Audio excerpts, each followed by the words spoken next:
que hi ha d'interessant amb aquests calendaris és que darrere d'una foto hi ha una història. Sí.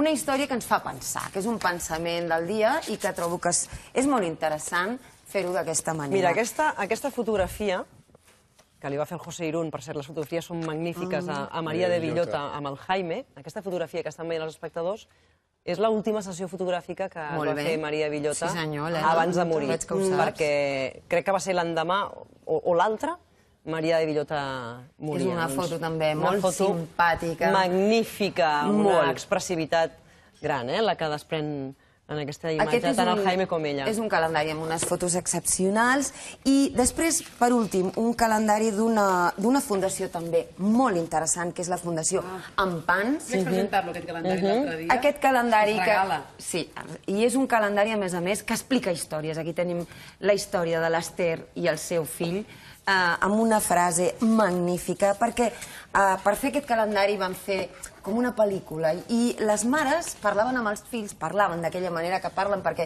molts d'aquests nens no parlen, però parlen amb la mirada i treien aquestes frases importants. La Montse veu la màgia als ulls del Marc.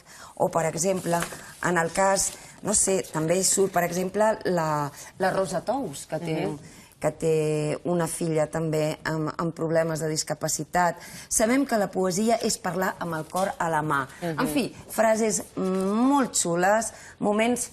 No, perdona, la de la Rosa és l'amor és un mar d'emocions. En fi, frases simpàtiques i tu vas ser a la presentació, dius? Estava pensant si és aquest o si no és aquest, jo no me'n recordo.